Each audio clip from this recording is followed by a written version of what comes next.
বিসমিল্লাহির রহমানির রহিম। আসসালামু আলাইকুম। আমি লিমা বলছি টাঙ্গাইল থেকে। লাইফস্টাইল ব্লগার লিমা চ্যানেল থেকে আপনাদের স্বাগত জানাই। কাছে এবং দূরে যেখান থেকে আমার এই ভিডিওটি দেখছেন, আশা করি সবাই ভালো আছেন। আমি আমার পরিবারের সবাইকে নিয়ে আল্লাহর অশেষ রহমতে ভালো আছি। সবাইকে শ্রদ্ধা ভালোবাসা জানিয়ে আজকের ভিডিওটি শুরু করছি। আপনার টাইটেল এবং থাম্বনেল দেখে অবশ্যই বুঝতে পেরেছেন আমি কি বিষয়ে আজকে কথা বলবো।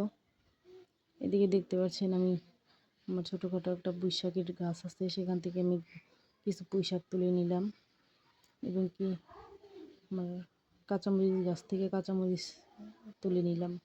আমরা যারা গ্রামে বসবাস করি বা গ্রামেই থাকি, আমরা সবাই কিন্তু এরকম কিছু গাছ বাড়িতে লাগালে আমাদের সবজি চাহিদাটা মিটবে। এবং কি এরকম কিছু কাঁচামরিচ গাছ যদি আমরা দুইটা ঘরের সামনে লাগিয়ে রাখি বা আমাদের যে এখানে ফাঁকা জায়গা আছে আমরা সেখানে লাগাই, তাহলে কিন্তু আমাদের কিছুটা হলেও কাঁচামরিচের চাহিদাটা পূরণ হবে। এখন যে দ্রব্যমূল্যের বাজার, সেখানে কিন্তু কাঁচামরিচের এখন অনেক দাম। সেখানে আমাদের যদি দুইটা গাছ থাকে তাহলে কিন্তু আমরা অনায়াসে সেই গাছ থেকে কাঁচামরিচ সংগ্রহ করতে পারি। এ করে কিন্তু আমাদের সংসারের খরচটা কিন্তু বাঁচবে। এবং কি দেখতে পাচ্ছেন এগুলো কিন্তু আমাদের সাইডে যেগুলো জায়গা আছে সেখানে এগুলো লাগানো হয়েছে।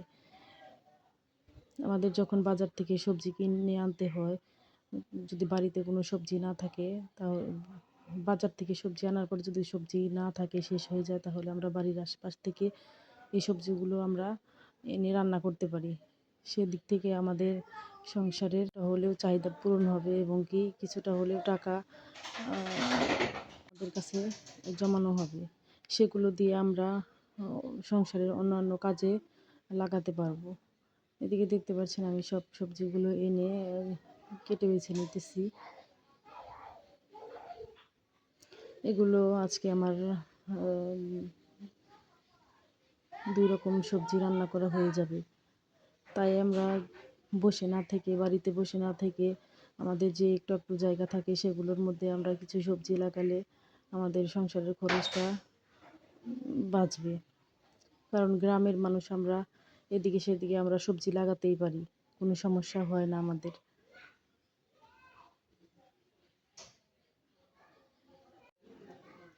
সেগুলো আমরা অনায়াসে রান্না করে খেয়ে ফেলতে পারি।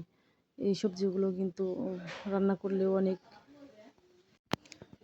তারপর আমরা গৃহিণীরা যদি বাড়িতে বসে মানে খামার আকারে না হলেও আমরা যদি বাড়িতে বসে কিছুটা মুরগি পালন করি, তাহলেও কিন্তু আমাদের ডিমের চাহিদাটা মিটবে। এ করেও আমাদের সংসারের খরচটা কিছুটা হলেও কমবে। আমরা কিছুটা হলে টাকা এখান থেকে জমাতে পারবো। এদিকে আমি সব সবজিগুলো কুটে বেছে নিতেছি, নিয়ে এগুলো আজকে রান্না করব। সব সবজি কুটে বেছে পরিষ্কার করে ধুয়ে এনেছি, এগুলো আমি রান্না করে নেব। এগুলো খেতে কিন্তু খুব মজা এবং খুব টেস্ট হয়। আমি সব এদিকে দেখতে পাচ্ছেন মুরগি। আমরা খামার আকারে না হলেও আমরা বাড়িতে বসে ছোটোখাটো কিছু কয়েকটা মুরগিও যদি পালন করে থাকি, তাহলে আমাদের বাচ্চাদের ডিমের চাহিদাটা মিটবে। সেখান থেকে আমাদের সংসারের অনেকটা টাকাই